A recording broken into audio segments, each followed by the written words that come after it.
Et ben c'est parfait. Bonjour Fabrice. Bonjour. Merci beaucoup de venir à ma rencontre aujourd'hui. Alors, je te le disais, c'est la première fois qu'on loue un studio aussi gros, donc on a eu le temps d'échanger un tout petit peu avant de commencer l'interview, mais c'est un plaisir pour moi de te recevoir.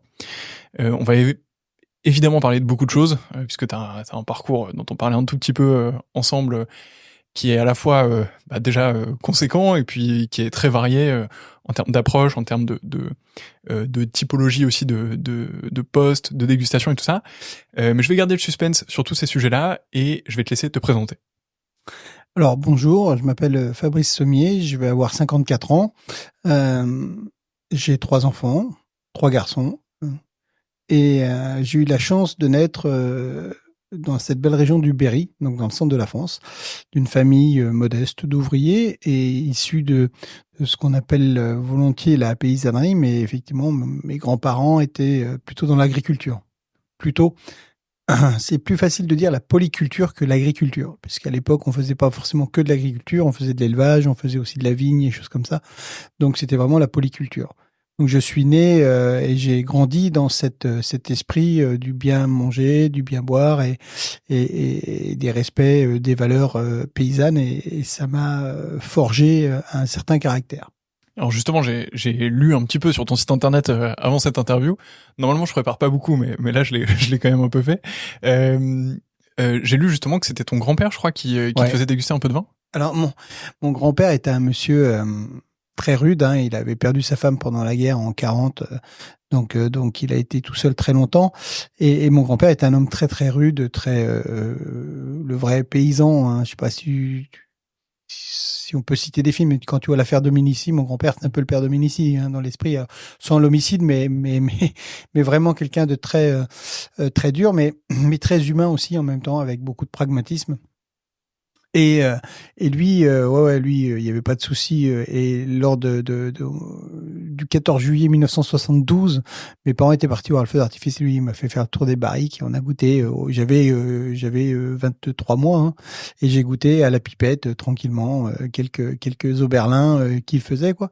Et je dis toujours que c'est ce qui m'a un peu comme Obélix mis le pied à l'étrier. C'est certainement et c'est complètement faux, mais chez nous, c'était le vin avait une vraie valeur, pas la valeur alcool, mais le côté partage et boire un canon avec un copain, c'était vraiment quelque chose de fort pour mon grand-père. Ouais.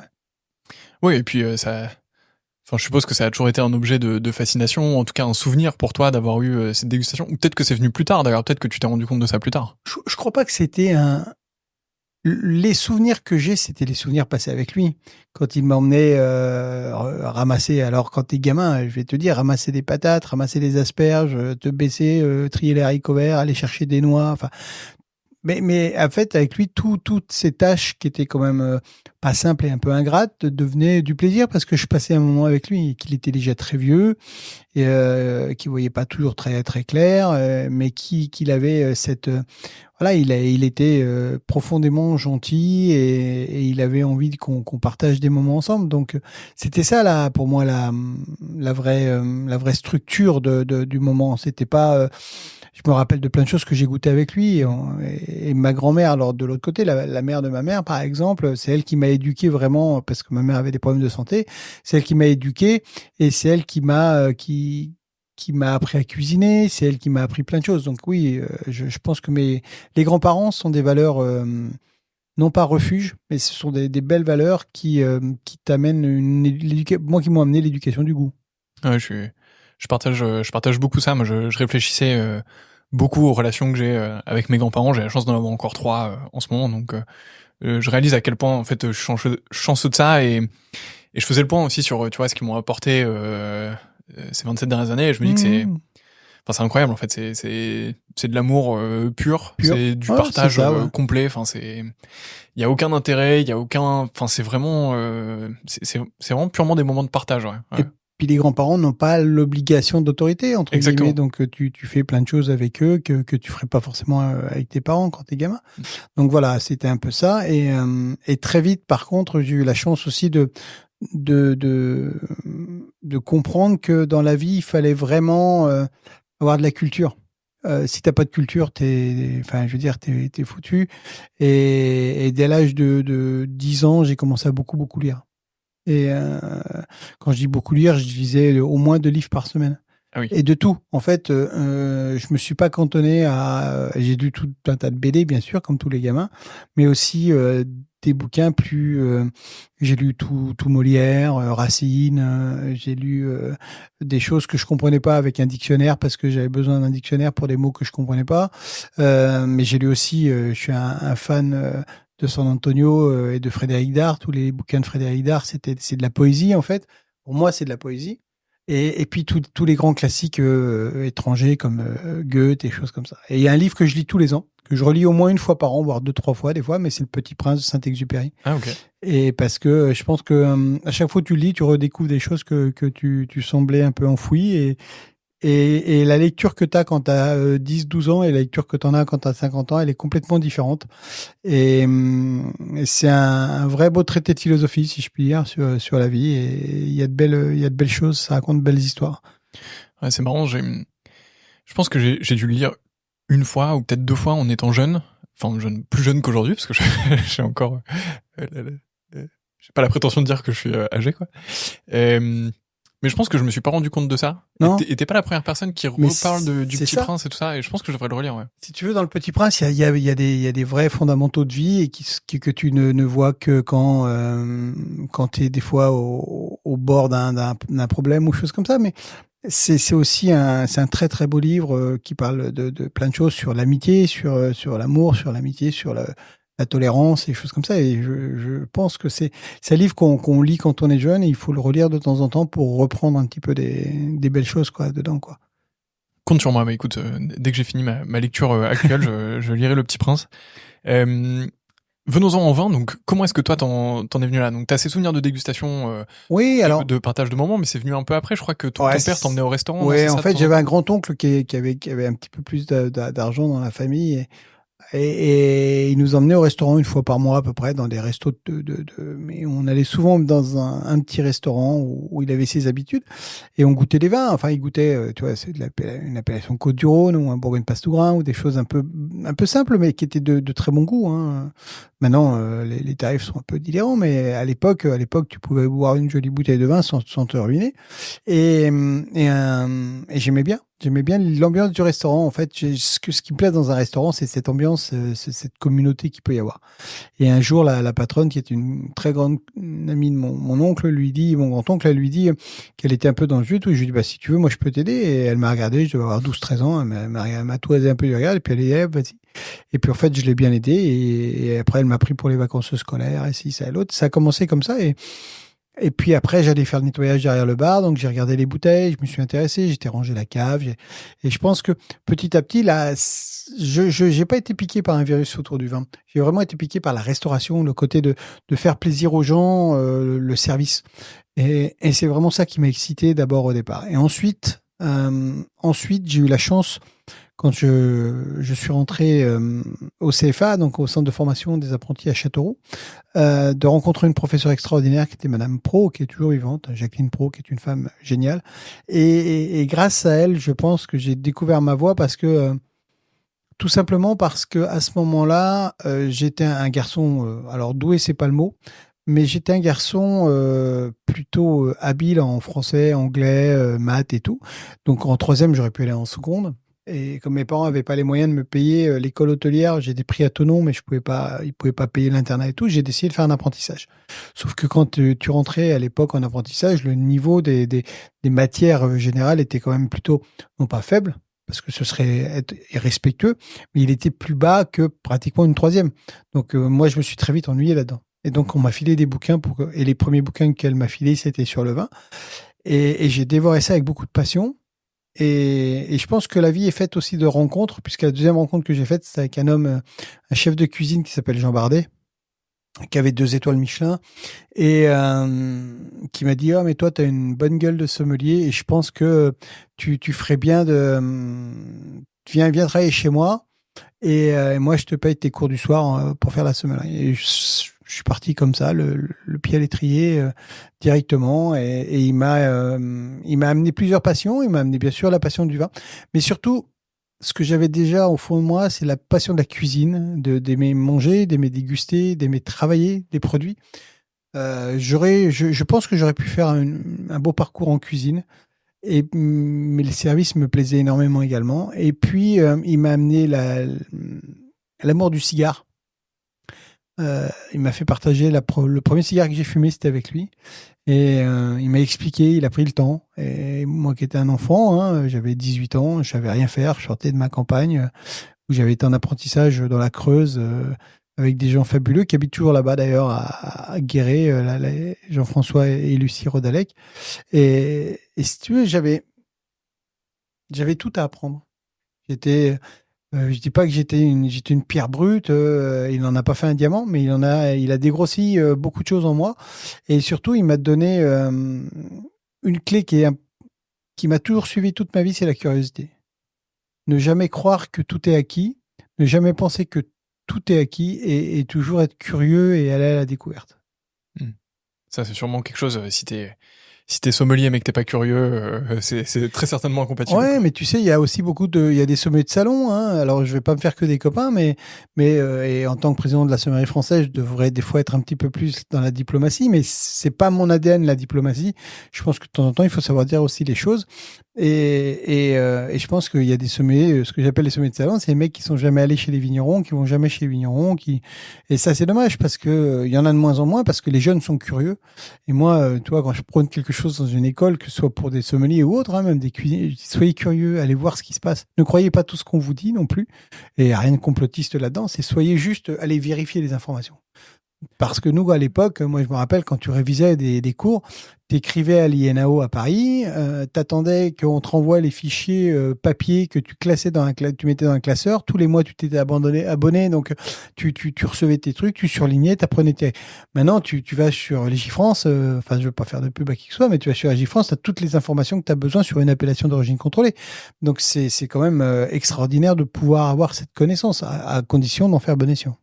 Ouais, je partage beaucoup ce que tu dis sur le fait d'aller sur place, d'aller voir. Moi, j'ai la chance de pouvoir le faire avec ce podcast aussi. Alors là, c'est pas le meilleur exemple, on enregistre à Paris, mais bah, tu vois, il y a 2 semaines, j'étais à Nuit Saint-Georges, par exemple, et on essaie de se déplacer un petit peu. Et en fait, je suis reconnaissant de 2 choses là-dessus. La première, c'est que ça me fait voyager en France, ce que j'aurais pas forcément fait, pas tout de suite en tout cas, ou pas dans certaines régions. Tu vois, même cet été, on était à Tavel pendant quelques jours. Enfin, tu vois, je pense que c'est des endroits dans lesquels je serais jamais allé ou beaucoup plus tard dans ma vie. Ça, c'est le premier point.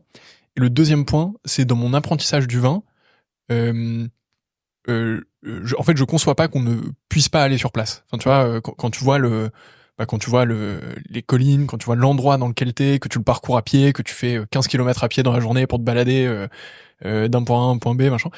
Enfin, je sais pas, je trouve que tu visualises déjà beaucoup plus l'espace dans lequel tu te trouves, les coteaux, les pentes, les inclinaisons. Enfin, tu comprends, ouais. comprends le lieu. Et après, il y a une chose qui est importante aussi qu'on oublie et que là aussi, encore une fois, il n'y a rien contre les politiques parce qu'ils sont tous. Je pense que c'est pas un métier simple, mais il y a une chose qu'on oublie, c'est que le vin n'est pas forcément. Alors on finit, on est le dernier jour, donc c'est Dry January qui est fini, et tant mieux. J'espère qu'on va attaquer un mois de février sans fast-food, ce serait pas mal aussi, parce que c'est pas mieux. Mais ce que je veux dire par là, c'est que le vin, d'une bouteille de vin, c'est jamais quelque chose d'anodin. Derrière une bouteille de vin, d'abord t'as de l'agriculture. Ensuite, tu as de la culture. Ensuite, tu as de l'histoire, tu as de la géographie. Tu peux raconter tout autour d'une bouteille de vin sans même l'ouvrir déjà. Et tu peux faire voyager les gens. Mais tu ne peux les faire voyager que si tu es allé sur place et que si tu connais le lieu. Tu vois, moi, j'étais hier à Bazeilles. Je sais pas si tu connais Bazeilles. Bazeilles, c'est à côté de Sedan, à côté de Bouillon. Bouillon est en Belgique, Bazeilles est en France. Et j'étais dans un lycée hôtelier avec des jeunes à qui j'ai raconté mon parcours et à qui je faisais une masterclass sur certains vins. Et c'était passionnant parce que tu vois, ces jeunes, ils sont curieux, ils ont envie d'apprendre, ils ont envie de découvrir, ils sont bien sûr respectueux et ils ont compris aussi que il fallait se déplacer, il fallait pour comprendre. Et pour moi, ça a pas de prix. Et effectivement, tu vas aller te balader partout en France, dans des endroits les plus connus. Tu parlais de Nuit Saint-Georges ou Vaune-Romanée, c'est des endroits un peu mythiques. Mais tu peux aussi aller dans d'autres endroits beaucoup moins connus où ça peut être aussi tout excitant. Et puis, il y a plein de lieux en France. La magie du lieu, la beauté et surtout la beauté des hommes. Et des hommes et des femmes, bien sûr, mais de l'humain, la beauté de l'humain dans ces cas-là, parce que quand on est passionné par le vin, on se transmet les uns et les autres naturellement nos passions, nos envies, nos désirs, nos échanges, quelquefois qui sont communs, quelquefois qui sont plutôt confrontants, mais c'est pas grave. Le vin, moi je dis toujours, tu sais, tu t'aimes ou t'aimes pas. Mais c'est pas bon ou mauvais. Tu aimes ou t'aimes pas. Tu as le droit de ne pas aimer quelque chose et de le dire. De le dire avec des mots respectueux. Tu peux dire que tu n'aimes pas tel produit que tu goûtes sans être irrespectueux, quoi. Et je pense que les vignerons ont besoin de ça aussi. Les vignerons et tous les gens qui font du vin, parce que on parle des vignerons pour les sommeliers, mais il y a aussi les gens qui font des jus de fruits, il y a des gens qui font de l'eau minérale, il y a des gens qui te font, ou pas que de l'eau minérale, tu as des gens qui vont faire des infusions, tu as des gens qui vont faire des fruits, des légumes, tu as des gens qui vont... Du fromage. Voilà, tous les gens que tu rencontres dans notre métier, qui peuplent notre métier, eh bien, ils sont aussi passionnants. Et quand tu fais le tour des distillateurs, par exemple, tu vois des façons de travailler qui sont différentes, mais c'est extraordinaire, quoi. C'est des moments extraordinaires. Alors, on est d'accord, on va dire les mots faciles à consommer avec modération, et je suis le premier Évidemment. à prôner la modération, et surtout en tant que président de la sommellerie française, je m'attache énormément à expliquer aux jeunes sommeliers qui commencent, surtout qu'il faut faire très attention, parce que le vin, comme tout le reste, peut être addictif, mais que quand tu prends du plaisir, il faut prendre du plaisir dans la dégustation, dans la découverte et dans tout cela, et non pas dans l'ivresse. Ça, c'est important de le dire aussi, parce que sinon, on va finir par se faire clouer au pilori comme des malotrus. Alors que je pense qu'il y a plein de choses à faire autour du vin. Et moi, je l'ai fait dans des écoles, pour te dire. Dans des écoles, j'ai fait le tour d'école de la maternelle jusqu'au collège, voire au lycée, où je faisais goûter des choses à des enfants, où je faisais des accords, mais pas avec du vin, bien sûr, avec des jus de raisin, avec des jus de fruits, et puis avec des fromages, des choses comme ça. Et quand tu t'intéresses à ces enfants, ils ont envie de découvrir, ils sont hyper curieux. Et je pense que c'est là aussi où l'éducation nationale a un rôle éducatif et un rôle fort pour qu'on puisse former nos jeunes à goûter des belles choses, quoi. Alors, je te rejoins complètement là-dessus. Et le goût et l'odorat sont de manière générale, je trouve, des sens qu'on éduque assez peu. Enfin, sauf si t'as des parents qui... Alors tu sais, il y a tout ce truc, j'ai pas encore d'enfants, mais il y a tout ce truc là pour les enfants de découverte, machin, là, les aliments dans le bon ordre et tout ça. Enfin, Ouais. je saurais ça dans quelques années, je serai dedans, mais enfin, tu fais ça quand t'es jeune, mais je trouve que tu continues pas spécialement à le faire plus tard, et qu'en fait tu perds un peu cette éducation. Et moi, un des exemples que j'ai là-dessus, c'est le nez du vin. Mes amis m'ont offert le nez du vin il y a quelques années, donc c'est avec les petites fioles là, Ouais, bien sûr, pour là, je sentir. connais très bien. Hein.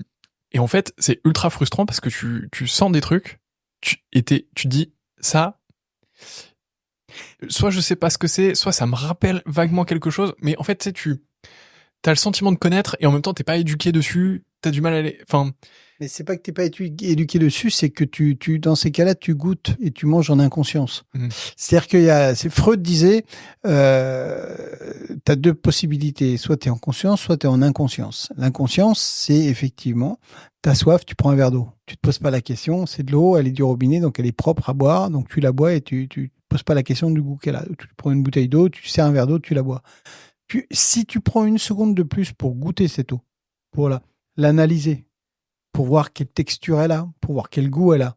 Et naturellement, tu goûtes plus en inconscience, mais en conscience, donc tu éveilles tes sens. Et la même chose pour le déjeuner du midi sur le pouce. Tu t'arrêtes à la boulangerie parce que t'as pas le temps, t'as un déj qui s'est annulé, t'as plein de trucs à faire, tout. Donc tu t'arrêtes à la boulangerie, tu prends un sandwich, allez, jambon beurre, le classique français, et tu le manges en 2 temps, 3 mouvements, tu t'en fous que le pain soit très bon, le jambon pisse la flotte et que le beurre soit dégueulasse, parce que de toute façon, tu avais faim et tu avais besoin de satisfaire un besoin. Si demain, tu prends un très bon pain, un très bon jambon de campagne avec un beurre, un beurre qui a du goût, et que tu goûtes tout ça en mettant tes sens en éveil, tu vas voir que naturellement, tu vas développer, tu vas surdévelopper et ton odorat et ton goût. Donc c'est ça aussi. Les gens commencent à s'intéresser à ce qu'ils mangent et ce qu'ils boivent quand ils vont au restaurant, par exemple, ou mais à un moment ou un autre, si tu le fais chez toi, tu peux le faire au quotidien. Tu peux le faire au quotidien. Moi, tu vois, j'ai 3 enfants, j'en ai 2 qui sont très grands, qui ont 27 et 25 ans. Mais j'ai un petit garçon qui a 2 ans et demi et avec qui je cuisine beaucoup le dimanche, avec qui on goûte plein de choses et tout. Et même si le repas dure pas longtemps, parce qu'à cet âge-là, ça traîne pas, et tout ce qu'il goûte, je lui fais goûter en conscience, qu'il réfléchisse. Pas pour lui dire, pas pour l'embêter. Et en fait, maintenant, il veut tout savoir. Pourquoi ça, c'est quoi ça? Et le dimanche matin, si on va pas faire le marché, il est frustré. Il me dit, mais pourquoi? Et je dis, bah là, tu vois, la semaine prochaine, on n'est pas là le week-end, on n'a pas besoin d'aller, on n'ira pas au marché. Mais il faut lui expliquer pourquoi on va pas au marché. Parce qu'en fait, il a pris du plaisir à aller toucher les légumes, à aller goûter, aller chez le fromager, manger son morceau de comté, voilà. Eh bien, c'est ça aussi. C'est l'éducation du goût, elle vient de là. Elle vient pas que du fait, et pas que sur des produits nobles. La problématique, elle est qu'on pense toujours que bien manger, ça coûte cher. Et nous, à la maison des ateliers, qu'on a ouvert avec Charlotte, ma compagne, on a une chef de cuisine, et on va faire le lien social dans la ville de Mâcon. On va faire des liens sociaux dans les MJC choses, où on rencontre des gens qui ont peu de moyens, et où notre chef, elle leur donne des bons tuyaux pour cuisiner les produits de saison, si c'est l'autre, à des prix qui sont beaucoup plus raisonnables que les produits qu'ils achètent tout manufacturés, et où ils se nourrissent vachement mal. Donc je pense qu'on devrait effectivement donner plus d'un. Même si je suis pas toujours d'accord avec certains politiques, il y a des politiques qui ont dit qu'il faut reprendre des cours de cuisine, redonner des cours de cuisine à l'école, redonner des cours de cuisine dans les cités ou dans les endroits où les gens vivent de façon défavorisée. Mais ça en fait partie. Et les cours de cuisine, ça va aussi avec les cours de dégustation des plats, pas forcément des vins. Le but, il n'est pas de dire aux gens buvez du vin. Bien sûr que le but, il est prenez du plaisir quand vous mangez, quand vous buvez. Et que ce soit du vin, de l'eau, que ce soit un jus de fruits, que ce soit un thé, un kombucha, ce que tu veux, pour moi, le vrai leitmotiv, c'est le plaisir. Tu rattrapes jamais un mauvais repas. D'accord? Tu vas pas manger 2 fois plus le repas d'après. Donc, tu rattrapes jamais un mauvais repas. Ça nous arrive tous au moins, je dirais pas une fois par semaine, mais presque, de manger sur le pouce. Mais de temps en temps, moi, j'essaye de me dire, mais pourquoi t'as fait ça, quoi? Va plutôt à l'encontre de tout ça et prends du temps. Même si tu manges juste un tout petit truc, prends du temps. Prends un bon bout de pain, prends un bon bout de fromage et fais-toi plaisir, quoi. Écoute, je garderai en mémoire cette phrase, tu rattrapes jamais un mauvais repas, comme ça ce sera mon excuse parfaite pour améliorer mes standards de consommation quotidien. Revenons-en un peu donc à ton histoire. Donc 18 ans, tu t'arrives à ce moment où tu découvres davantage, on va dire, le monde de la sommellerie, Ouais, 16 ans, j'ai commencé de 16 à 18, 18 après 18-19. Et un jour, j'essuie les verres. C'est des trucs, tu vois, on avait le droit d'écouter la radio en essuyant les verres, et j'entends sur RTL que le champion du monde de sommellerie s'appelle Serge Dubs, qui vient d'Alsace, il vient de gagner à Paris, on est en 89, il vient de gagner au cirque d'hiver, et je me dis, waouh, moi je vais aller en Alsace. Je vais aller rencontrer ce mec, je veux savoir pourquoi il a gagné et comment il a gagné, et voilà. Et donc en 90, je quitte la maison Bardet à Tours, et j'arrive en Alsace, à Haute-Rotte-le-Haut, un petit village, un bled, vraiment, et auprès d'un mec qui s'appelle Schreiber, Martin Schreiber, et qui est le patron de la maison et qui est le sommelier aussi. Et l'association des sommeliers d'Alsace sont hyper, comment dire, hyper actifs. Et donc, ils m'emmènent. Ma première dégustation, ça va se faire chez Trimbar, au domaine Trimbar, à Ribeauvillé, et pour une dégustation, une verticale de Saint-Une. Donc, si tu veux, il y a des moments plus difficiles. Ça va, ouais. Ouais. Et je suis à côté de qui je suis assis à côté de qui à table, à côté de Serge Dubs. Pour moi, c'est un peu, tu vois, le gamin qui voit le Père Noël. Donc, Monsieur Dubs. Et ce qui est assez marrant, c'est que maintenant, Serge, on est très amis. Voilà. Et pour moi, ça a été, c'était un vrai déclic, pas un déclic dans les concours en me disant je veux faire des concours, mais ça a été un déclic en comprenant comment l'homme fonctionnait, et comment il avait travaillé, et ça, je savais déjà qu'il fallait beaucoup travailler pour réussir à quelque chose, mais il en a été pour moi un exemple encore plus flagrant. Et ça a été un bonheur total, et j'ai passé 1 année et demie en Alsace exceptionnelle, quoi. Et donc tu travaillais là-bas dans un restaurant? Alors le restaurant s'appelait Au Bossit à Haute-Rotte, et on avait une étoile Michelin. On avait un côté bistrot, un côté gastro, et c'était super. On avait de très belles cartes des vins. Mon patron Martin faisait partie des sommeliers alsaciens, et ils avaient tous la volonté d'avoir des très très belles cartes des vins. Donc une très belle carte d'Alsace, mais une belle carte de Bordeaux et de Bourgogne aussi. Donc il y avait de quoi s'amuser, et on rigolait bien. Ouais. Et ensuite, donc dans la suite de ta carrière, t'as changé régulièrement, on va dire, de restaurant? Oui, alors en fait, il y a 2 choses qui pour moi étaient importantes. C'est le jour où tu t'amuses plus, tu t'en vas. Parce que quand tu t'emmerdes dans un boulot, il n'y a rien de pire, quoi. Je suis d'accord. Donc, le jour où tu t'amuses plus, tu t'en vas. Et le jour où tu as l'impression t'as jamais fait le tour. Ça, c'est faux. Mais le jour où tu as presque l'impression d'avoir fait le tour et que tu commences à donc presque t'ennuyer, il faut aussi commencer à réfléchir à ce que tu vas faire. Et moi, ça a été un peu le leitmotiv de toute ma carrière pour l'instant. C'est-à-dire que quand je suis parti de chez Bardet pour aller en Alsace, j'avais envie de découvrir l'Alsace. Ensuite, je suis parti de l'Alsace pour faire le service national. À l'époque, ça existe encore. Je fais partie du dernier contingent qui a fait 12 mois. Hein. Et puis après, ma mère est tombée malade un peu plus gravement. Donc, je suis revenu vers chez mes parents dans le centre. Et j'ai trouvé une maison où je me plaisais beaucoup, qui était le relais de Bracieux chez Bernard Robin. Et j'y étais pendant 3 ans et demi. Donc, ça s'est très, très bien passé et tout. Et je suis venu ensuite sur Paris. Pendant quelques années. J'étais 5 ans sur Paris. J'étais 1 an chez Denise Fab, la speakerine qui avait, avec son mari, avec Francis Vendéenne, qui avait le manoir de Paris, rue Pierre de Mont, dans le 10e. Ensuite, j'ai fait quelques mètres. Je suis allé chez Philippe Groult à l'Amphiclès, qui avait 2 étoiles Michelin, qui était meilleur ouvrier de France. Et pour moi, c'était une vraie rencontre, Philippe, parce que c'est un homme très dur. Je veux te dire, c'était un homme très très dur. Humainement, il était dur, mais il était dur avec lui, il était dur avec sa femme, il était dur avec toute l'équipe, il était exigeant. Et si tu comprenais pas cette exigence, vaut mieux pas rester, quoi. Et moi, j'ai fait un peu plus d'1 an avec lui et je suis resté toujours très ami avec lui. Parce que je pense que c'est lui qui m'a fait comprendre les valeurs d'un meilleur ouvrier de France. Avant que je décide même moi de faire le concours, et il m'a expliqué, il m'a démontré que avoir un col bleu blanc rouge c'est bien, mais de le mériter au quotidien c'est dur. Et l'homme était assez extraordinaire. Par contre, humainement pas toujours simple. Alors, quand tu avais assez de caractère pour lui résister, ça allait. Mais j'ai vu des gens effectivement s'effondrer parce que c'était compliqué, quoi. Et on a eu des discussions il y a pas très longtemps avec Philippe là-dessus. Il me disait, mais tu te rends compte, des fois j'étais quand même très très difficile à vivre. Et j'ai dit, non, t'étais pas difficile à vivre. De temps en temps, t'étais toujours difficile à vivre. Mais par contre, c'est un cuisinier hors pair. Il avait été chef chez Robuchon pendant des années. C'est un type brillant. Et j'ai des souvenirs émus de tous les plats que j'ai goûtés chez lui. Et c'est peut-être le seul restaurant où j'ai jamais vu un plat repartir de la salle. Tout était vide et un plat où un client aurait dit, ah, il y a un truc qui va pas. Non, non, jamais. Ça n'est jamais arrivé. Et puis après, j'ai été directeur du Petit Riche dans le 9e arrondissement, un bistrot à vin qui appartient à la famille Lameloise et qui est spécialisé dans les vins de Loire. Donc là, c'était un peu mon ADN, les vins de Loire. Et voilà. Et entre-temps, j'ai eu mes 2 enfants. Et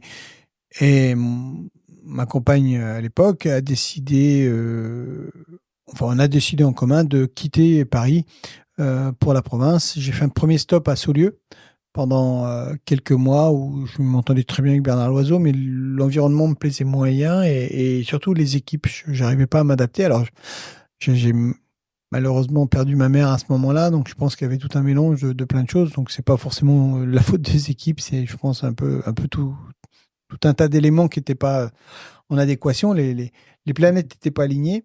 Et puis le poste de chef sommelier chez Georges Blanc s'est débloqué. Et donc, on m'a proposé le poste et j'ai dit oui tout de suite. Et j'ai commencé en août 2000, pardon, chez Georges Blanc et j'ai quitté la Maison Blanc en février 2021. Donc, j'ai fait quasi 21 ans et ça a été un vrai tremplin pour moi. Ça a été aussi des moments, là aussi, pas toujours simples. Hein. L'homme n'est pas toujours facile, mais l'exigence que demande d'avoir un restaurant 3 étoiles et l'exigence que te demande d'être un chef d'entreprise, c'est compréhensible aussi. Et j'ai autour de lui et auprès de lui appris beaucoup de choses. Alors moi, j'ai découvert les restaurants étoilés il y a, je pense, quelques années. C'est pas du tout un truc que je faisais avec mes parents ou autre. Même aller au restaurant, tout court, on le faisait pas trop. Quand j'étais petit, on le faisait de temps en temps en vacances par-ci par-là, mais on n'allait pas beaucoup au restaurant. Mais ça m'a toujours fasciné, tu vois, la belle cuisine. Enfin, ma mère cuisinait beaucoup par contre chez moi, donc je pense que ça a aidé. Et il y a quelques années, j'ai commencé à aller un peu plus dans des beaux restaurants, en particulier dans des étoilés. Alors un peu plus, j'ai pas encore la possibilité d'y aller toutes les semaines ou tous les jours, mais j'en fais peut-être 2 à 3 par an, donc une fois tous les semestres, peut-être un peu plus, pas certaines années un peu moins d'autres. Et vraiment ça me fascine comme environnement. Je trouve que c'est incroyable sur plein d'aspects, sur l'aspect de service, sur ce que tu manges évidemment, sur l'atmosphère qui y règne, sur. En fait, je pense que ce qui me passionne dans les restaurants étoilés que je peux voir, c'est l'attention c'est l'intention plutôt qui est présente à chaque étape de ton parcours dans ce restaurant. Et en fait, tu vois, quand t'es assis à une table qui est d'une matière particulière parce que c'est dans l'ambiance du truc, que pour ce plat-là, on a sélectionné telle vaisselle parce que ça rappelait au chef je ne sais quelle anecdote et tout ça. Enfin, en fait, je trouve que tu vois ce que tu disais tout à l'heure sur la conscience ou l'inconscience. En fait, là, je trouve que tu rajoutes de la conscience dans chaque étape. En fait, c'est une forme d'aboutissement. Tu vas au bout des choses. Exactement. C'est-à-dire que tu ne manges pas juste un morceau de poulet, tu le manges, on t'explique. Alors, dans certains restaurants, des fois, on t'explique trop, quoi. T'as les annonces à rallonge qui font 14 pages, ça te saoule. Mais de temps en temps, c'est intéressant. Enfin, il y a une vraie histoire, une belle histoire à raconter. Donc, je pense que c'est ça, oui, le vrai travail. Et pour le sommelier, il y a aussi une chose importante, c'est de comprendre la cuisine d'un chef pour qui on travaille, quoi. Moi, je me serais jamais vu travailler avec certains chefs parce que j'arrive pas à comprendre, j'ai pas une lecture simple de leur cuisine. Mais ça n'empêche pas que j'adore ce qu'ils font, hein, je trouve ça génial, mais je comprends pas ce que je mange. Donc, pour un sommelier, il faut comprendre ce que tu vas proposer aux gens pour pouvoir faire des accords sans. Et Dieu sait que je suis pas pour les accords tout préétablis parce que je trouve que ça ferme la porte à la discussion. Mais à côté de ça, il faut quand même bien maîtriser la cuisine et la cuisine du chef. Ouais. Et étoilé ou pas étoilé d'ailleurs. Étoilé ou pas étoilé, parce que souvent on a tendance, et je voudrais un peu casser ce mythe-là, et pendant mon mandat à l'UDSF, c'est le but aussi, on a pendant trop longtemps pensé que les sommeliers c'était que dans les restaurants étoilés. Et quand tu vas dans des bistrots maintenant, tu as des jeunes qui sont passionnés par le vin, qui ont une culture encyclopédique du vin, et les mecs ils sont en jean, basket, t-shirt, ils sont là, et ils sont à fond, ils sont heureux, et ils te font vivre des expériences. Et puis tu as des endroits où tu as des maîtres d'hôtel qui sont là depuis 25 ans et qui ont jamais eu de formation du vin, mais ils sont tout seuls à s'occuper du vin, donc ils sont formés, ils ont appris, ils ont découvert, et ils partagent des moments, tu partages des moments exceptionnels. Donc le spectre du métier s'est énormément élargi. Il faut pas se cantonner effectivement juste à penser que le sommet est que dans des restaurants étoilés. À côté de cela, effectivement, c'est dans les restaurants étoilés où on a un besoin économique plus du sommelier, parce que le sommelier est une valeur ajoutée aussi sur sa capacité commerciale à générer du CA, quoi. Je suis complètement d'accord sur ce point-là. Et d'ailleurs, alors c'est un peu plus simple, mais dans les villages dans lesquels on fait du vin, souvent il y a des très belles tables. Et d'ailleurs, c'est assez étonnant. Enfin, c'est un constat. Je crois que je l'ai fait dans un autre podcast, mais qu'on a fait en allant à 2-3 endroits, c'est que parfois tu te retrouves dans des villages qui sont un peu paumés. Enfin, tu vois, il y a un village, 300 habitants et 1000 hectares de vignes autour, mais c'est tout, quoi. Et par contre, t'as un restaurant qui est là, qui a une cuisine incroyable, qui est pas du tout étoilée, machin, mais qui est une cuisine bien sûr. excellente, qui a un sommelier, qui a une cave forcément de malade, et tu manges exceptionnellement bien, et donc, tout ça pour dire que je te rejoins sur le fait que c'est pas que dans les étoilés, évidemment. C'est clair. Est-ce que, donc t'as quand même fait une grosse partie de ta carrière dans les étoilés pour le coup, en tant que sommelier. Bon, moi, comme je te disais, j'en consomme depuis beaucoup plus récemment, donc j'ai pas toute cette perspective, mais j'ai vu un peu deux choses différentes. T'en parlais à l'instant sur les explications un peu à rallonge. En fait, dans le service, je constate qu'il y a, mais même dans la restauration d'ailleurs en général, parfois il y a un peu un service qui se veut cool, mais qui est négligent. Et ça, je trouve ça trop chiant. C'était genre, une fois là, j'étais dans un resto à Paris que je citerai pas, mais ils me servent un vin d'Alsace en accord. Je dis, ah ouais, d'où en Alsace? Le mec sait pas me répondre. Il dit, ah bah je vais vérifier, elle revient jamais. Enfin, tu vois, je me dis, vas-y, c'est 80 balles le menu, l'accord mes vins, il est à 120. Explique-moi d'où vient le vin d'Alsace quand même. Enfin, c'est un peu un minimum, quoi. Et à l'inverse, t'as des restos étoilés ou pas d'ailleurs, dans lesquels les gens te suivent beaucoup trop. Et en fait, je trouve qu'il y a vraiment ce juste milieu à trouver dans le service où c'est je vous apporte le conseil, je vous accompagne dans la dégustation et tout ça. En même temps, je suis très sympa et si vous voulez qu'on soit détendu ensemble, il y aura pas de problème. Mais tu sais, c'est un peu je sais pas si tu vois ce que je veux dire. Toi, tu le matérialises peut-être plus en tant que sommelier, mais ce bon niveau d'interaction en fait avec les clients, quoi. Je comprends ce que tu veux dire. En fait, il y a deux choses importantes. La gentillesse, c'est pas du marketing.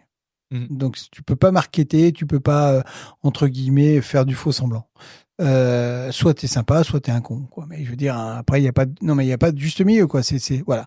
Dans le service, la vraie qualité d'un service, c'est un service qui se sent pas, mais qui est présent sans être oppressant. Et les gens veulent plus d'un service oppressant qu'on a connu dans le temps, avec 3 mètres d'hôtel autour d'une table, avec le sommelier qui était là dès que t'avais fini ta goutte d'eau, etc. Non, les gens veulent plus de ça. Mais ils veulent effectivement qu'on soit, comme tu l'as dit, capable de répondre à une question. Ça veut dire que le problème, il vient de la formation qu'on va avoir dans ces restaurants, mais il est beaucoup plus profond. C'est que peut-être que les mecs qui sont un peu cool et tout, ils sont là une fois de temps en temps, ils sont jamais là, ou que à ce moment-là, si tu veux, ils connaissent pas, on leur a pas exprimé les accords, on leur a pas fait des trucs, et c'est difficile quand tu connais pas comment dire, les tenants et aboutissants. Quoi qu'il en soit, effectivement, le service se doit d'être pro sans être guindé et convivial sans être amical. Tu tapes pas sur l'épaule du mec en disant ça va, il t'a bu le bon pinard. Et troisième chose, c'est effectivement, il doit être professionnel dans la démarche. C'est-à-dire que tu vois, tu dis il vient d'où mon vin d'Alsace. Le mec il te dit bah voilà, c'est un muscat qui vient de chez André Ostertag sur telle commune. Voilà, point. Il n'est pas obligé de te raconter l'histoire de la bouteille s'il la connaît pas. Mais déjà, tu sais que c'est un muscat, un cépage muscat qui vient de chez André Ostertag, qui a Epfic, et voilà quoi. Donc tu vois, c'est bête, mais c'est basique. C'est de savoir ce que tu sers, quoi. Tu vois, quand tu sers de l'agneau, tu essaies de savoir d'où il vient. Si c'est un agneau de Nouvelle-Zélande que tu avais dans le congélateur, effectivement, tu vas pas dire que c'est un agneau de Sisteron. Mais tu peux dire effectivement que c'est un baron d'agneau, machin. Voilà. Tu peux trouver toutes les explications. Mais en fait, ce que les gens détestent de plus en plus, c'est de ne pas avoir des explications. Et est-ce que c'est quelque chose qui était déjà présent il y a 20 ans quand tu as commencé ta carrière, tu vois, de ce niveau-là que tu mentionnais, chaleureux mais pas amical, etc. Est-ce que c'est déjà quelque chose que vous aviez en tête ou c'est quelque chose qu'on a commencé à mettre en place, par exemple, chez Georges Blanc il y a quelques années, mais non, c'est quelque chose, c'était un service hyper technique, hyper guindé, beaucoup de découpage. Non, c'était. Puis après, à l'inverse, on a mis aussi beaucoup les chefs en avant, sans oublier le service. Le serveur était devenu un peu le larbin, si je puis dire, et donc c'est ça aussi la différence. Il faut trouver l'équilibre entre les deux, quoi. Des fois, tu as l'impression que les chefs de cuisine, ils font des opérations à cœur ouvert tellement on les met en avant, mais pour les sommeliers aussi, hein, d'ailleurs. Hein, donc il faut trouver l'équilibre dans tout ça. Il faut être vraiment très pragmatique. Et je pense que avant tout, c'est le sommelier. Il a plusieurs casquettes. La première, c'est d'être au service d'une cuisine d'un chef, au service des clients en premier, au service d'une cuisine d'un chef ensuite, et puis au service de la viticulture et de tout ce qui va être les boissons qu'on va servir à cette table-là, et tous les propositions de boissons qu'on va faire. Et on le voit de plus en plus. Et je dirais presque tant mieux. On voit de plus en plus aussi des gens. T'as plein de gens qui n'ont pas l'envie ou la capacité physique ou religieuse de boire de l'alcool. Il faut leur trouver des accords. Moi, à mon époque, c'était de l'eau ou allez, à la limite un thé, c'était un Lipton dégueulasse, ou sinon un jus de fruits. Maintenant, tu vois quand même, tu peux faire des infusions, tu peux faire plein de choses. Tu fais t'as des chefs qui différents thés, différentes possibilités au niveau des boissons qui peuvent accompagner du sans-alcool. Et ça, je trouve que c'est très bien. Et d'ailleurs, quand tu regardes les fameux NOLO, là, no alcool ou low alcool, et on a une discussion avec les œnologues de France là-dessus, c'est hyper intéressant parce que eux commencent déjà à y réfléchir depuis longtemps. Donc ça veut dire qu'il faut être ouvert, il faut vraiment être suffisamment, je dirais pas intelligent parce que le mot serait pas juste, mais il faut être curieux. Voilà. Ouais, puis ça contribue à ce niveau d'aboutissement dont tu parlais tout à l'heure. En fait, si t'as un niveau d'aboutissement sur les boissons alcoolisées, tu peux pas te permettre de servir. Si tu cherches vraiment ce niveau d'aboutissement, tu vas pas te permettre de servir un thé en sachet, tu vois. Ouais, voilà, ouais. Et si tu veux, moi, j'avais compris ça avec les enfants. je faisais ça avec les enfants, je le faisais avec les enfants des classes de mes fils en maternelle et en primaire. Et puis après, je l'ai mis en place. On a fait une sorte de restaurant pour enfants chez Blanc à l'époque, mais on a fait surtout un coin où en disant aux enfants, moi, c'était insupportable de voir les parents donner de la belle nourriture aux enfants et leur dire, bah, qu'est-ce que tu veux boire un coca, une quoi. Bah, non, ça me rendait dingue. Donc, j'ai mis en place des protocoles de dégustation pour les enfants où on leur faisait goûter des jus, où on leur faisait goûter des infusions, on leur faisait des trucs froids, chauds, tièdes, enfin, voilà, sur des différentes textures et tout. Et en fait, tu t'aperçois que les enfants, quand tu les intéresses à quelque chose, voilà, ils y reviennent, quoi. Ils y reviennent. Et d'ailleurs, en 2017, j'ai gagné le trophée Gosset Célébris. Ça s'appelle mon premier accord. C'est quelque chose que j'avais déposé et j'ai gagné le trophée de l'innovation culinaire de l'année. Mais je trouvais ça génial parce qu'en fait, les enfants, ils sont tellement cash, ils ont tellement pas de filtre que bah, ils disent exactement ce qu'ils pensent, quoi. Donc effectivement, bah tu peux en prendre, enfin, voilà, faut le prendre, faut pas faut le prendre avec un peu de distance. Ouais, faut savoir mettre la distance, mais c'est sympa aussi, hein, parce que les gamins, ils sont vraiment adorables, quoi. Donc ils partagent vraiment ce moment, ils sont à fond dedans, quoi. Donc et moi j'ai eu le plaisir de revoir des enfants après, de me dire mais nous on a adoré cette expérience. Les parents te disent bah, on est revenu chez vous parce que on est sur le chemin du ski, mais ils voulaient pas aller ailleurs parce qu'ils voulaient ça. Donc ça veut dire que c'est gagné, ça veut dire que ce gamin-là il aimera manger, il aimera déguster, il sera curieux, quoi. Ouais, puis même en tant qu'expérience d'enfant, t'as l'impression d'être un adulte, tu vois, on te sert des trucs. Et puis moi, servait ça dans un verre à pied, un verre en verre. On avait fait un verre par la Maison Lehmann spécial. Enfin, un truc, voilà, on a fait quelque chose de sérieux, quoi. Parce que sinon, ça sert à rien. Sinon, le gamin, tu lui mets dans un gobelet avec une paille, ça change rien. Là, tu le valorises. Tu lui donnes aussi la possibilité d'être un grand. Et c'est génial, quoi. Ouais. Et je pense que dans l'éducation, enfin encore une fois, j'ai pas d'enfant, donc j'ai pas du tout de leçon à donner, loin de là, mais je pense que c'est un des éléments qui contribue beaucoup à ton développement, c'est d'être considéré parfois à égalité ou bien sûr. Ou enfin tu vois. Alors moi je vais te dire, je parle aux enfants comme un débile. Ouais, j'ai 3 enfants et je ne sont pas non plus dans la possibilité de donner des leçons parce que c'est chaque enfant est différent, c'est jamais facile. Mais il y a une chose qui est sûre, c'est qu'ils sont tous les enfants sont intelligents. Et d'abord, ils ont une intelligence du cœur, tous. Hein, ça, c'est déjà beau. Et en même temps, tous les enfants sont intelligents, ils t'apportent beaucoup. Et ne pas les écouter, c'est se fermer la porte à plein d'informations. Donc, je pense que c'est dans le partage qu'on peut effectivement évoluer. Alors, tu l'as mentionné tout à l'heure, mais il y a une des choses qui font que tu es reconnaissable, c'est le col bleu, blanc, rouge. Alors, tu l'as pas aujourd'hui, mais tu as parlé de ce concours de meilleur ouvrier de France. Comment ça s'est passé au moment où tu décides de faire ce concours? Et puis, est-ce que tu peux nous raconter un peu le dessous de qu'est-ce que c'est meilleur ouvrier de France? Alors, comment ça s'est passé? Très honnêtement, je voulais le faire en 2000. Ma mère était malade et je l'ai pas fait. C'était le premier pour les sommeliers. Donc, je m'inscris en 2003. En me disant, bon, écoute, je verrai bien ce que ça donne. Et je suis un peu piqué par le truc en me disant, bah ouais, je suis qualifié pour la finale. Donc, je fais la finale en 2004 que je ne gagne pas. Hein. C'était avant-hier anniversaire des 20 ans. Et je suis un peu piqué, vexé, mais pas vexé contre. Moi, j'essaie d'être très pragmatique là-dessus en disant, bah, si t'as pas gagné, c'est que t'as pas été bon. Et je sais aussi où j'avais pas été bon, puisque à un moment ou à un autre, tu vois bien quand tu fais une erreur ou chose comme ça. Et j'y suis retourné en 2007. Alors, avant d'y retourner, j'ai quand même demandé à mes enfants en leur disant, voilà, parce que c'est un investissement humain, bon, économique un peu, mais humain, c'est un gros investissement. Tu pars en dégustation, t'as le boulot à côté, tu fais plein de choses. Donc, ils m'ont dit, oui, vas-y, papa et tout. Et en 2007, effectivement, le 15 mars 2007, j'ai gagné le titre d'un des meilleurs ouvriers de France à Évian. C'est un concours qui est beaucoup plus complexe qu'on ne veut bien le croire parce que c'est sur la connaissance, tout simplement. La connaissance, et c'est une connaissance qui doit être encyclopédique. Déjà, les vins, c'est compliqué. Et instantané, en mais plus. Voilà, t'as les vins, t'as les spiritueux, t'avais des dégustations à l'aveugle, t'avais plein de choses, mais t'avais aussi une correction de carte des vins.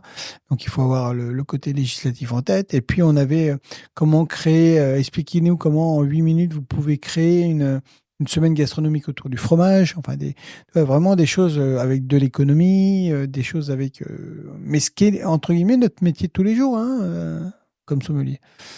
Donc ouais, ça a été une vraie. Je dis toujours, il y a un avant et un après. Hein. Il y a pas de secret. Je veux dire, c'est celui qui dit le contraire.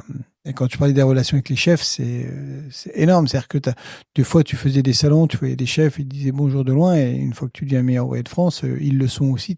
On te dit bienvenue dans la famille. Moi, l'un des premiers qui m'a appelé au téléphone, c'est Monsieur Bocuse, et pour m'inviter à déjeuner le lundi. J'ai gagné le jeudi, il m'a appelé samedi matin pour m'inviter à déjeuner le lundi midi. Et on a déjeuné, il est resté avec nous. Enfin, voilà. Donc, et il nous a invités. Donc, ça te prouve aussi, ça donne tu rentres dans une vraie famille des meilleurs ouvriers de France. Mais après, comme je dis, il faut le mériter. Hein. C'est pas le tout de dire ouais, je suis meilleur ouvrier de France et tout. C'est faut être constant. Continuer à l'incarner, ouais. Puis il faut être constant. C'est marrant parce que ça, c'est un des éléments que Pascaline Lepelletier, dont Pascaline Lepelletier me parlait dans son interview. Elle me disait quelque chose comme, je la paraphrase, mais en gros, elle me disait il faut mériter ses titres au quotidien. Et alors, elle aussi est meilleure ouvrière de France, je pense, Oui. Master of Wine aussi. Et elle me disait le jour où je considère que je mérite plus ce titre ou que je l'incarne plus, bah en fait, j'arrêterai de porter le col bleu blanc rouge et de le faire, quoi.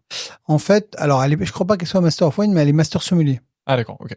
Master of Wine, c'est anglais, Master Sommelier, c'est américain. Ah oui, donc t'as raison, elle est sûrement Master Sommelier. Elle est Master Sommelier, elle est meilleure ouvrier de France sommelier et meilleure sommelier de France. Et là, elle est notre représentante pour le prochain concours du meilleur sommelier d'Europe qui aura lieu en Serbie au mois de novembre.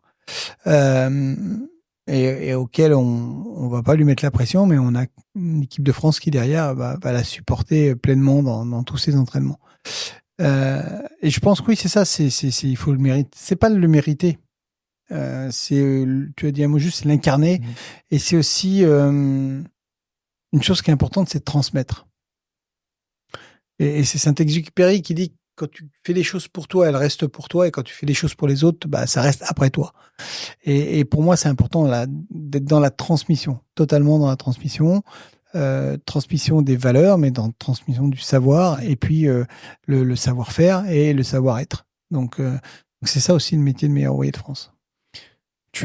Pardon, je t'en prie. Et après, moi j'ai toujours aimé l'aspect de la compétition, pas par rapport pour être meilleur que les autres, mais parce que tu n'es jamais meilleur que toi-même que quand tu es dans la compétition. Quand tu es dans la compétition, c'est à ce moment-là où tu deviens vraiment très bon. Parce que tu es obligé d'être bon. Tu es obligé d'être toujours à fond, de toujours apprendre, d'être toujours en constante évolution. Quand tu es juste bon et que tu te laisses vivre et que tu n'avances plus dans la connaissance ou que tu recherches plus de connaissances, tu stagnes et tu régresses.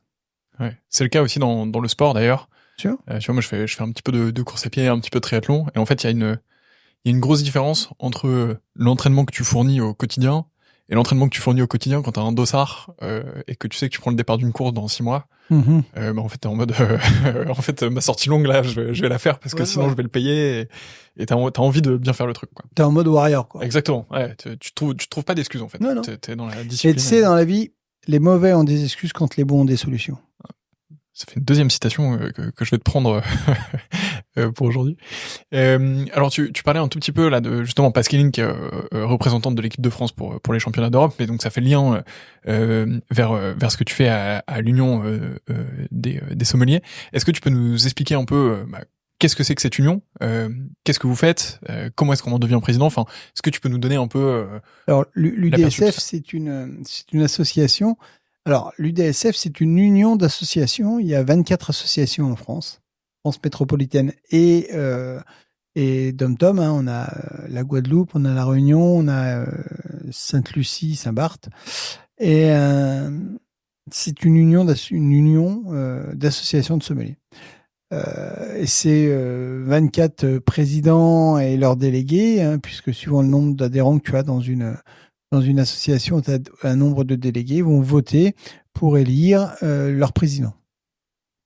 Le président va se présenter, hein, c'est pas tu claques pas des doigts en disant tiens, j'aimerais être président. Tu présentes un projet, c'est une élection tout à fait, somme toute, normale, classique, hein, présidentielle, si je puis dire. Et donc, on va te demander, on va te demander non, on te demande rien, tu présentes un projet, et puis, si tu as un concurrent ou pas, on va voter pour toi ou contre toi, mais voilà. C'est des mandats de 3 ans qui sont renouvelables 2 fois. Enfin, une fois. Donc, tu peux faire 2 mandats de 3 ans. Ok, et donc du coup, le rôle de cette association, c'est de promouvoir, je suppose, alors, le la rôle, c'est vraiment de promouvoir la sommellerie et puis d'être une interaction. Alors, j'aimerais qu'on le soit un peu plus, dans un mode un peu plus syndical, si je puis dire, et d'être une interaction avec les pouvoirs publics, c'est sûr. Et puis, c'est aussi une interaction entre les régions, entre et entre la viticulture et autres. Donc, c'est une vraie fusion, si je puis dire, de tout ça qui donne au bout du compte du lien et un lien. Ce qui fait que des fois, tu as un jeune sommelier qui travaille aujourd'hui en Alsace, qui veut aller travailler dans le sud-ouest, et le président d'Alsace appelle le président du sud-ouest en disant, ah, tiens, on a un jeune, il est bien, est-ce que tu as quelque chose chez toi? Voilà son profil, voilà. Et ça marche bien, ouais. Ça marche bien.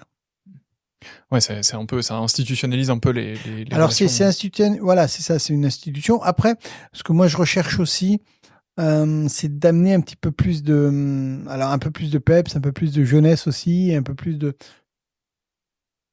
comment dire, un peu plus d'ouverture. Et d'aller effectivement chercher tous ces jeunes qui adhèrent pas aujourd'hui et comprendre pourquoi ils adhèrent pas, ou tous ces anciens qui n'adhèrent plus parce que voilà quoi. Et quand tu veux un avenir, il faut se souvenir de son passé, et c'est aussi important. Les anciens sont tout aussi importants que la jeunesse. En préparant cette interview, justement, je regardais ton parcours sur ton site. T'as un truc qui est super bien fait là, une sorte de frise chronologique avec qu'est-ce qui s'est passé, les grands événements, on va dire, liés à ta carrière, en tout cas ton parcours professionnel. Et dedans, il y a un élément qui m'a marqué, c'est les formations ou les titres que tu as pu obtenir dans le Porto, le café et le saké. Donc, on en parlait un tout petit peu tout à l'heure. Le sommelier fait certes du vin, mais il fait d'autres choses. Bien sûr. Mais est-ce que tu peux revenir un peu sur tout ça? Comment Alors, ça t'est venu? le Porto, il y a un concours qui s'appelle Master of Port, qui est le concours, l'équivalence d'un meilleur sommelier en France sur les vins de Porto, et qui est sous l'égide de l'UDSF et de l'Institut des vins du Douro et de Porto et de la Fédération française des vins d'apéritifs, qui est le représentant de l'Institut des vins du Douro et de Porto en France. Ça, c'est un concours assez extraordinaire, hein. C'est génial, et franchement, on a fait la finale cette année, enfin l'année dernière maintenant, et c'est Frédéric Chetzel, qui travaillait à l'Auberge de Lille, qui a remporté le titre cette année. C'était le 20e titre. Et c'est un concours sur la connaissance des vins de Porto et du Douro. Et ça paraît simple quand on l'exprime comme ça, mais il y a un peu de boulot, et on s'aperçoit aussi qu'en France, on est une des premières... on est le premier pays consommateur de vin de Porto, mais on achète toujours les qualités les plus basiques, et qu'on aurait de quoi vraiment s'amuser avec des très belles choses. Et par exemple, à Paris, tu as une boutique qui s'appelle Portologia, qui est tenue par Julien Dos Santos, et qui est un type brillant et plein d'envie, et surtout qui a une quinta au Portugal qui s'appelle Héritage. Et si tu veux, où tu peux goûter des super trucs, des Portos extraordinaires, à des prix qui sont super raisonnables, quoi. Je veux dire, tu goûtes des Tony ou des Ruby à des prix à moins de 20 euros, et pas le verre, hein, la bouteille. Et c'est vraiment très bon, quoi. Donc moi j'ai toujours aimé ces vins mutés. Et tu me parlais tout à l'heure d'un truc, ça m'a rappelé une histoire. Tu parlais de Jean Lenoir qui a créé le Nez du Vin, qui nous a quittés il y a quelques mois maintenant. Et Jean, j'ai fait sa connaissance la première fois avec Jean Bardet, puisqu'il travaillait sur les accords, sur les arômes avec Jacques Puiset. Et je me rappelle de discussions autour justement des vins mutés, que ce soit les Porto, les Banyuls ou choses comme ça, les Maury. Et on avait fait des tests sur un plat qu'avait fait Jean Bardet. C'était une pomme de terre Charlotte avec un gésier de canard confit et du homard et un coulis de vin de Grave. Et on servait un vieux vintage. Enfin, à l'époque, c'était pas vieux, c'était un vintage 77 du Dr Parcet. Et on avait décortiqué tous les arômes, toutes ces choses-là. Et ça avait été un moment passionnant. Et j'ai encore le premier Nez du Vin qu'il m'avait offert. Alors, je travaille à la Wine School avec les les nouveaux, hein, mais le premier, j'ai toujours gardé parce que ça m'avait parce que j'étais gamin et que c'était extraordinaire de rencontrer ce type avec cette gouaille. Il avait un accent très bourguignon dans l'âme, très fort et c'était un type vraiment génial. Et je sais que c'est sa fille maintenant qui a pris la suite de la maison et j'ai de très bonnes relations avec elle. Et c'est une belle maison et ils travaillent bien sur plein de choses. Ils ont développé le nez du café aussi. Du whisky aussi. Le nez du whisky, le nez du bourbon, le nez de l'Armagnac. Enfin, ouais, et il y avait le nez du Porto que j'ai encore, qui avait été fait en parallèle avec une marque de Porto. Et on avait passé des moments assez extraordinaires. Et les vins mutés, pour moi, voilà, ça a toujours été une passion. Le côté feu et c'est doux et brûlant en même temps, et c'était très agréable. Et donc pour continuer, effectivement, oui, après le Porto, il y a eu. Alors le saké, ça s'est fait un peu bizarrement parce que j'avais envie de découvrir ça et je voulais aller à fond dedans, donc j'ai fait une belle formation. Et puis, ça m'a permis d'aller faire un voyage au Japon pour les relais châteaux, où j'ai fait une conférence pour les Japonais sur la possibilité, effectivement, de la culture culinaire européenne avec les sakés, quoi. Donc, c'était assez génial. Et on voit hein, la force du saké aujourd'hui, maintenant, d'être hyper inventif. Les ventes de saké ont été multipliées par 4 ou 5 depuis 5-4 ans là et tout. Et pourquoi? Parce qu'il y a des gens qui s'y donnent les moyens. Il y a Cura Master qui est un concours qui existe maintenant d'année en année où j'ai été l'année dernière. Et puis des gens comme Keshiro ou choses comme ça qui sont vraiment qui se donnent les moyens de faire évoluer la culture des sakés en France, quoi. Donc c'est assez génial. Et moi j'avais fait un voyage aussi dans le sud du Japon chez Dasai avec Kaoru et c'était extraordinaire parce qu'il y a autour de cette boisson séculaire, il y a aussi toute une tradition, toutes les traditions culturelles et là c'est comme le vin, hein, le saké japonais, c'est comme du vin de riz, hein, et derrière ta bouteille, tu as toute une histoire à raconter, quoi. Donc voilà. Et le café, c'était un peu différent. Le café, c'était de trouver le parallèle entre les grands crus de café et à la fois les grands crus de café et l'idée des grands vins et de mettre en avant la dégustation d'un café comme d'un vin, même si tu peux pas le faire tout à fait comme ça parce que la différence c'est dans la température. Un café, si plus il refroidit, plus l'amertume ressort et plus ça devient compliqué. Tu peux le faire la même chose qu'avec un thé par exemple. J'ai rencontré une femme extraordinaire qui s'appelle Karine Baudry, qui travaille pour une boîte qui s'appelle Nunchen et elle, si tu veux, elle, son boulot, c'est génial. Elle se promène dans le monde entier, elle va sur les plateaux du monde entier pour trouver les plus beaux thés. Et elle fait des assemblages merveilleux et des infusions assez extraordinaires. Et ça permet, on a fait des super soirées accord mai été, accord mai 20 pour essayer de trouver effectivement des parallèles et c'était assez génial. Et je pense que ça nous sort de notre quotidien, hein, ça nous sort de nos habitudes. Et puis ma dernière grosse passion, enfin c'est pas ma dernière, mais une grosse passion, c'est les cigares.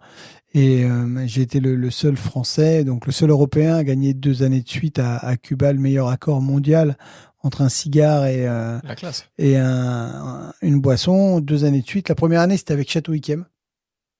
Et je remercie encore le château parce qu'ils ont été top, hein. Ils m'ont envoyé quelques bouteilles pour faire les dégustations.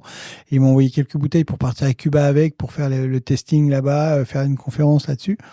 Et ça a été génial. Et moi, je suis un fan de Sauternes, donc j'avais choisi Ikem pour le côté emblématique, mais on aurait pu le faire avec plein d'autres très beaux Sauternes, hein. Je pense à Guiraud ou à d'autres, hein. Mais Ikem, c'était assez majestueux et ça parle aux gens. Et puis la deuxième fois, c'était avec un Cohiba Siglo 6 et le cognac Louis XIII. Et Louis XIII, ça reste quand même... alors maintenant, tu as plein de maisons de cognac qui font des cuvées un petit peu parcellaires et tout, mais à l'époque, Rémy Martin, Louis XIII, d'ailleurs, Louis XIII est devenu une entité à part entière. Et j'avais pu passer quelques journées avec Pierrette, qui était la maître de chez à l'époque, qui est partie en retraite maintenant. C'est Baptiste, j'ai perdu son nom, mais Loiseau, je crois. Baptiste Loiseau, qui est le chef de cave, le maître de chez de la maison Louis XIII. Et j'avais passé 2 jours exceptionnels parce que c'était intense et en même temps il y avait tellement de choses à raconter, il y avait tellement de choses à dire qu'il fallait bien tout ce temps et je m'étais vraiment beaucoup amusé. Ouais. C'est la classe de gagner à Cuba. En concours Alors de à cigare. Cuba, j'ai eu la chance, j'ai gagné 2 années de suite à Cuba, le meilleur accord, et on m'a dit bon la prochaine fois vous venez en concurrent, vous venez en comment dire en spectateur. En auditeur libre. Ouais. Donc mais c'était génial, ouais. Et puis les Cubains sont, c'est facile de dire ça, mais les Cubains sont géniaux. Le pays est fabuleux. Il faut y aller, il faut aller voir à quoi ça ressemble. Et même si c'est pas toujours simple, même si c'est pas facile, les Cubains ont le cœur sur la main et tu peux vraiment. Alors à l'époque c'était quand même plus raisonnable. Maintenant au niveau des tarifs ça devient un peu délirant, mais bon le pays est magique quoi. Et juste pour revenir sur le saké, juste avant, moi j'avoue que c'est un alcool qui me fascine un peu, parce que, alors peut-être parce qu'il est devenu un peu tendance et donc du coup je le vois beaucoup plus, et donc du coup je me dis bon, ce serait quand même cool de goûter, etc. Mais juste à côté de chez moi, j'ai un endroit, mais je crois qu'ils ont une étoile d'ailleurs, je crois qu'ils ont un resto aussi, qui s'appelle la Maison du Saké, je sais pas si ou la Maison du Whisky, je sais pas, mais enfin c'est dans le 2e arrondissement et ils ont un étoilé en dessous. Et c'est vrai qu'ils ont plein de sakés différents et je regardais la vitrine dimanche, je me baladais, je regardais la vitrine, ils avaient du sparkling saké, Ouais, absolument, il y a un peu tout type de saké. Ouais. J'étais ultra impressionné, il faut absolument que je rentre. Dans le 2e, c'est vers la rue de Richelieu, ça, c'est ça, non? Non, c'est à Étienne Marcel, je sais pas si tu vois le métro. Ouais, vers les Halles. Ouais. Oui, alors le saké, faut juste savoir que ça dépend d'où tu le bois, quoi, parce que le saké japonais, c'est vraiment l'idée d'un vin de riz. C'est-à-dire que ça fait 16 degrés et voilà. Après, en saké, le mot saké en Asie, ça veut dire alcool, hein, donc, oui, d'accord. Donc ça peut être, tu peux avoir des baijiu chinois qui sont des alcools de riz, tu peux avoir plein d'autres choses, hein, des méchous, choses comme ça. Donc non, le saké japonais est vraiment d'une très grande délicatesse et ça fonctionne très bien avec ça fonctionne vraiment très bien avec la cuisine française et autres d'ailleurs, hein. Tu peux vraiment t'éclater. Moi l'autre jour j'ai fait des petits travers de porc juste grillés. Alors j'avais acheté une petite moutarde japonaise que j'aime bien parce qu'elle est moins forte et avec un saké c'était génial quoi. Bah, compte sur moi pour au Faut moins tester. rentrer dans cet établissement et puis la recette Ouais. des côtes de porc, c'est pas une mauvaise idée. Il y a un dernier point que je voulais aborder avec toi avant de conclure. Normalement, on est pas trop mal sur le timing. Sur cette frise de parcours chronologique sur ton site, qui m'a pas mal facilité le travail. Il y a une mention président du Taste Vinage au château du Clos Vougeot qui est indiqué. Est-ce que tu peux alors moi j'ai déjà vu un peu des petites photos ou des petits trucs là-dessus, mais j'avoue que pour moi c'est un mystère. Je suis passé au Clos Vougeot 2-3 fois pour visiter et puis parce que j'aime bien l'endroit. Enfin c'est magnifique comme endroit. Mais est-ce que tu peux nous expliquer ce que c'est et qu'est-ce que c'est de présider un Taste Vinage? Le Clos Vougeot, c'est le lieu où se rassemblent plein de choses, mais d'abord c'est le lieu de la confrérie des chevaliers du tas de vin. Le tas de vin, c'est une confrérie qui a été créée pour la mise en avant, si je puis dire, la découverte des vins de Bourgogne. Et il y a quelques années, effectivement, le grand maître de la confrérie des chevaliers du tas de vin m'a demandé d'être le parrain d'un tasse de vinage. En fait, le tasse de vinage, il y en a 2 par an, un en printemps, un en été, et il y a un président connu ou reconnu à chaque fois pour parrainer, entre guillemets, cette édition. Et c'est là où tu goûtes énormément de vins de Bourgogne pour effectivement leur donner un tas de vins ou la notion de taste-viné ça veut dire qu'ils ont été reconnus meilleurs parmi les meilleurs dans leur appellation. Voilà. Et le Clos Vougeot, c'est extraordinaire. Le lieu est merveilleux. J'y suis allé il y a pas très longtemps pour une intronisation d'une amie qui a importé le WSET en France. Et ils ont eu la gentillesse et l'élégance de me grader puisque j'étais chevalier et je suis passé commandeur, mais j'étais pas au courant. Donc ça a été une belle surprise, commandeur des chevaliers du tas de vin. Donc ouais, c'est une belle c'est une belle association, comme toutes les associations viniques, hein.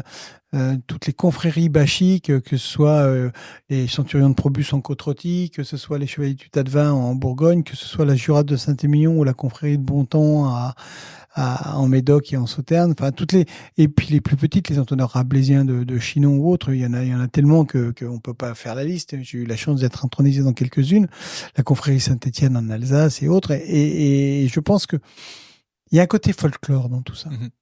Mais dans ce folklore, il y a un côté bienveillant, il y a surtout un côté transmission. Ouais, ça fait partie du patrimoine. Et quand tu les vois effectivement dans leurs belles robes pourpres et avec le cep en main et déclamer des beaux propos et dans notre langue, une langue châtiée qui parle du vin et de l'amour du vin, bah, je pense que ça fait du bien aussi. Et puis quand tu vas à une soirée, ben, t'es en smoking avec un nœud papillon, les femmes sont en robe de soirée. Et c'est une belle soirée parce que ça permet aussi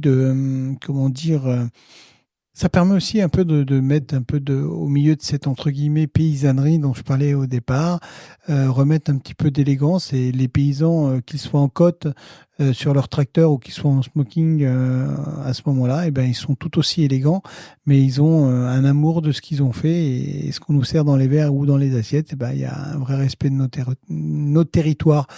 Parce que j'aime pas utiliser le mot terroir. Le terroir, pour moi, c'est quelque chose de complètement différent. Le terroir, c'est un homme intégré dans son territoire et pour le vin avec un cépage. Mais tu peux pas être un terroir, c'est pas uniquement un territoire. Dans un terroir, il y a naturellement de l'humain et c'est l'homme qui va faire la différence du territoire. C'est pas le territoire qui fait ça, qui s'est patiné au fil des années, des siècles et des dizaines de milliers d'années. Mais c'est d'abord l'homme qui façonne au quotidien son territoire et de la façon dont il le façonne. Bien, comme on dit, de la façon dont tu fais ton lit, tu te couches, mais c'est exactement ça. Et je me rappelle d'une discussion avec Henri Jaillet où on discutait et je lui dis, mais monsieur Jaillet, comment vous faites pour faire des vins aussi bons? Il me dit, tu sais, j'essaye de tout faire bien. Et puis quand ça va bien, bah, des fois, c'est très bon. Souvent même. Ouais. Alors, c'est souvent le cas et je pense aussi, on essaie. Et puis dans notre vie au quotidien, on essaye souvent aussi de tout faire bien hein, et on n'y arrive pas tout le temps. Mais quand tu essayes de faire les choses bien et quand tu essayes surtout de mettre en avant ce que je disais, ta curiosité et la passion, et à ce moment-là, c'est complètement différent, quoi. Ouais, c'est clair que c'est un combo gagnant. Fabrice, on arrive déjà à la fin de cette interview. On a pas mal discuté ensemble. On a parcouru pas mal de sujets différents, mais je suis sûr qu'il y a la possibilité de rester encore plus longtemps, de creuser certains points et tout ça, mais ce sera l'occasion de se revoir. Mais alors je dis tout le temps ça avec enfin tout le temps, pas tout le temps, mais souvent ça avec les invités sur le fait de faire un épisode 2 plus tard, mais c'est toujours sincère et c'est toujours avec plaisir. Donc je te propose de venir le faire à Mâcon dans ces cas-là. Avec grand et plaisir. Comme ça, je te ferai découvrir le lieu qu'on a créé avec Charlotte. Parce qu'on n'en a pas parlé. Voilà, la maison des ateliers, la wine school. Mais c'est un lieu qu'il faut que tu viennes découvrir et dont on parle. Donc, avec grand plaisir, pour faire un épisode 2, si je veux dire. Ça marche. Et bah, promis, quand tu veux, enfin, ça s'organise très bien, peut-être en fin d'année, comme ça, on a un peu le temps. Absolument. De laisser passer ça, mais ce sera vraiment avec plaisir de venir à Mâcon. Je suis pas suffisamment allé à Mâcon. J'avais visité la coopérative des terres secrètes très bien, là-bas. Bel endroit, ouais. Ouais, c'était chouette. Barreau, le président. Ouais, bon, on avait fait un podcast ensemble et tout, c'était vraiment cool. Mais je t'emmènerai faire un petit tour sur les 22 territoires de Pouilly-Fuissé qui sont en premier cru maintenant et on trouvera quelque chose à goûter. Bah écoute, avec grand plaisir. Il me reste 3 questions qui sont assez traditionnelles dans ce podcast. La première, c'est est-ce que tu as un livre à me recommander sur le vin ou en général? Alors, Le Petit Prince, c'est noté. Ouais, Le Petit Prince, on l'a dit. Un livre à te recommander sur le vin. Alors, si j'en cite un et que j'en cite pas plein, je vais me faire lyncher. Alors, moi, il y en a plusieurs que j'aime bien. Il y en a un que j'aime bien, c'est le livre de Guillaume de Servel, qui est une sorte de petit sommelier courant pour le grand public. Et puis le livre que j'ai toujours eu, c'est le livre de Paul Brunet sur les vins et le vin et les vins en restauration, quoi. C'est la base que n'importe quelle personne qui a envie de découvrir le vin peut avoir parce que c'est super didactique et c'est hyper écrit facilement. Ça se lit très bien. Top. Évidemment, je mettrai les liens de tout ça en description, si jamais les personnes qui nous écoutent ou qui nous regardent, si vous voulez vous les procurer. Est-ce que tu as une dégustation coup de cœur récente? Alors, ça va te paraître dingue, mais j'ai goûté un truc il y a pas longtemps, un vin finlandais. Ok, waouh. Et alors, j'ai trouvé ça génial. Ça s'appelle Aino Winery, Ainoa Winery, et c'était un cépage. Alors, c'est pas tout à fait du vin pour être franc, c'est des vins un peu légèrement aromatisés. Et là, c'était un vin avec de la fraise. Et franchement, j'ai trouvé ça super bon. Ok. Et j'ai pris un pied total à goûter ça et c'était super, super bon. Et j'ai rencontré donc les viticulteurs qui font ça. Je les ai rencontrés, je voulais voir à quoi. Donc, je vais les voir et c'est franchement, waouh, c'est assez génial. Donc, je pense que on le trouvera dans quelques temps en France, mais franchement, j'ai été bluffé. Et puis on parlait de Pouilly-Fuissé, de toute cette région, mais naturellement, j'ai aussi, moi j'habite à Mâcon, donc je suis tout à côté, donc j'adore aller me balader chez les vignerons dans le coin là-bas. Donc effectivement, mes derniers coups de cœur vont être de là-bas. Ça marche. Bah écoute, je sais pas si on trouvera ce vin finlandais. Pas tout de suite, mais je pense que ça va pas tarder. Pas tout de suite, mais on y sera attentif en tout cas. Donc merci pour cette recommandation. Et enfin, qui est la prochaine personne que je devrais interviewer? Alors, tu m'as dit que tu aimais le café. Il y a un type qui est brillant qui s'appelle Hippolyte Courty à l'Arbre à Café. Ah oui, je vois très bien. C'est rue du Nil, non? Ouais. Le mec, il est brillant. C'est un puissance. Il est génial. Pour le Porto, je pense que tu devrais interviewer Julien Dos Santos parce que il a plein de choses à raconter, que c'est un type, c'est un affectif, donc il est comme je les aime quoi. Il a le cœur sur la main. Dans les sommeliers, c'est difficile aussi parce que j'en connais plein qui pourraient être comment dire des bons publics. Mais j'ai envie de citer une femme et je te proposerais d'aller voir une nana qui s'appelle la sommelière en basket, qui s'appelle Clotilde Mangin, qui a des restaurants à Nancy, et tu pourrais, elle fait aussi des podcasts. Ah, chouette. Sur le vin dans sa région de Nancy, et ça pourrait être super sympa d'échanger effectivement là-dessus parce qu'elle est brillante, elle est pétillante. Moi, je l'ai avec moi dans l'équipe de l'UDSF au niveau de la communication, et c'est un bonheur de travailler avec elle. Donc voilà. Après, il y en a plein d'autres. Hein. Si tu me demandes une liste, je t'en donne 50. Dans les sommeliers qui sont top et qu'il faudrait que tu découvres et que le public devrait découvrir. Mais voilà, et c'est pas pour faire du femme ou homme, c'est vraiment parce que je pense qu'elle a vraiment un talent fou. Super. Bah merci beaucoup pour ces 3 recommandations, puis ça va permettre de couvrir un spectre assez large, le café, le Porto, et de poursuivre dans le vin. Donc c'est parfait. Fabrice, merci beaucoup pour ton temps et pour cet épisode. C'était un vrai plaisir d'échanger ensemble. Merci à toi, et puis au plaisir. Donc comme promis, hein. Nous on fait pas des promesses de Gascon. Donc en novembre ça va être compliqué pour nous parce que l'activité de novembre est forte pour l'UDSF avec le meilleur sommelier de France, le dîner de gala et de l'UDSF, et puis le concours en Serbie pour l'Europe où on est bien sûr tous derrière Pascaline. Mais début décembre, si tu as un moment, t'es le bienvenu à Mâcon et on s'occupera de toi. Avec très grand plaisir. Merci beaucoup. Pour les personnes qui nous regardent et qui nous écoutent, n'oubliez pas de partager ce podcast autour de vous si vous a plu. Si vous êtes encore là après ces 1h14 d'enregistrement, c'est qu'il vous a plu, donc partagez-le autour de vous. Allez découvrir des beaux vins, allez découvrir des beaux restaurants, mettez de la conscience dans ce que vous dégustez, dans ce que vous mangez. Je pense que c'est un peu le message de cet épisode. Et soyez curieux. Et soyez curieux, exactement. Merci beaucoup Fabrice, à bientôt. Merci.